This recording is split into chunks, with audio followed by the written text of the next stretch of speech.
Welcome to this edition of Inside America's Boardrooms. I'm TK Kerstetter. I'll be your host for the show, and I'm also the co-founder and editor-at-large of Corporate Board Member.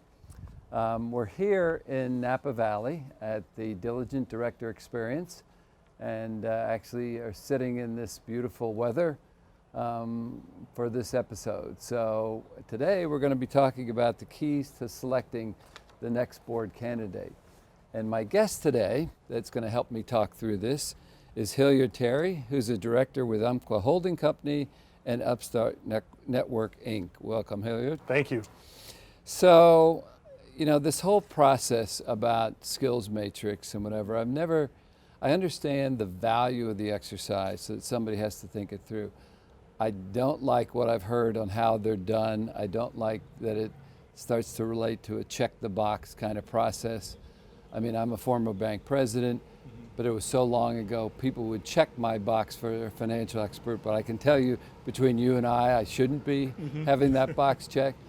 So when you get down to, you know, that's a great way to have you sort of scan where the weaknesses or the openings might be. But how do you go through the actual process to make sure you're finding that candidate? What's your experience with that? Well, I agree with you. The sort of matrix process can be somewhat, I'm going to describe it as administrative, but I think it's really about the discussions that you're having in the boardroom with your fellow board members, with the nominating and governance committee, as well as the CEO. And from my experiences, it's sort of having all of those conversations and really doing a couple of things. Number one, really thinking through the strategy and where the company is going. How does that manifest itself in the types of skill sets that you'll need going forward? And then using an assessment of your current board members to figure out if you have those skill sets, and if not, where are the holes? And I always also like to say that it's one thing of what's written on the paper or what have you, but it's also, as a board member, you bring a lot of things. Yes, I am a financial expert, but I think I bring more things to the table than just my financial expertise. But again, I think the important thing is not necessarily the document, it's the process by which you get there and the discussions that you have to kind of fully understand kind of the evolution. And this is an ongoing conversation, or at least it should be an ongoing conversation in the boardroom about making sure that you have the right skill sets, and also making sure that, if you will, you have a diverse group of board members, that when something does come up that you might not plan for, or when you're trying to look around the corner, you have folks who sort of have a rich set of experiences that allow them to provide valuable insight to either the management team or just provide value to the company in terms of their experiences. I can only imagine, certainly it's been my experience, that those one-on-one interviews with candidates are so telling, you know, to help you sort of pinpoint, you know, the answers to the questions that you're asking that you know are going to be strategic to help you along, but B, just the overall how someone handles themselves. I mean, whether you're going into a boardroom like I do, or when you're interviewing somebody like you're doing, it doesn't take you long to really draw a conclusion of whether this person gets it or not. I agree. And I'm going to say, really, when someone gets to that point, it's really looking and trying to assess chemistry. And there's a lot of things that happen in an interview, and yes, you want to sort of ascertain certain answers to questions or what have you, but for me, a lot of what I look for is how will this person interact with fellow board members, and is there a good fit? And if that person is a person who's not afraid to bring up, if you will, weird and wonderful ideas that might be additive to the process, and that's what I try to sort of sniff out in an interview. Yeah. So your situation is interesting because I know you participate with the Next Gen Board Leaders, which is a group that I'm familiar with, and you're a Next Gen director. You went on your first board at age 40. Correct. You were a desirable candidate because of your financial expertise background, which still today is the most valuable background, I think, from a board's perspective.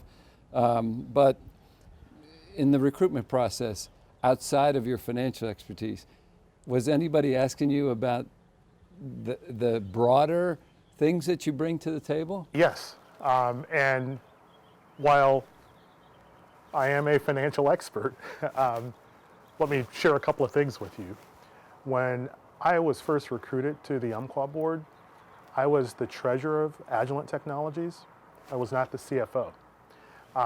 And so they were going through a process of trying to sort of evolve the board, bring more folks on the board who had a technology background. And they saw me as a person who eventually would be a public company CFO, but also someone who had international experience, because at the time I had more employees outside of the US than I did in the US. I had come from, or I was coming from, a technology company, and so they were looking to add more of that sort of skill set or experiences to the board as well. And so while, yes, I now chair the audit committee, I would say if you look at sort of the things that I've participated in, I've basically sat on many of the committees. And I think that just comes from your set of experiences, the large company experience at HP and Agilent, and things of that sort. And so I think all of those things played into what I describe as sort of the factors and skill sets that I brought to the board at the time.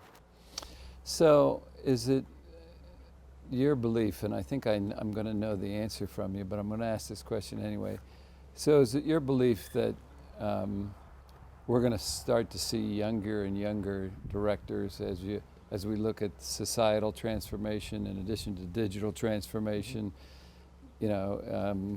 because of AI, because of everything that's happening, that it's not going to be quite as strange to see boards getting younger and younger? I wholeheartedly agree.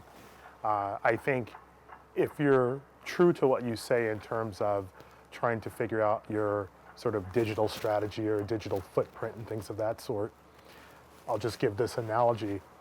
I love my mother to death, but she might not be the best person to opine on that, versus if I look at my son, who's very young, he probably has more input on that than the average person. And I just only say that because when you think about and talk about diversity, it doesn't just get down to gender or race. I think it gets down to skill sets. I think it gets to age.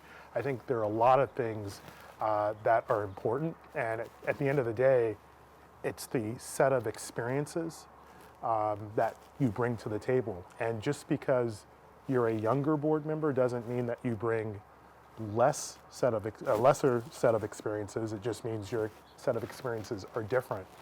But I think it's incumbent upon boards today to figure out a way to sort of appropriately onboard next-gen board members and sort of make them more a part of the process.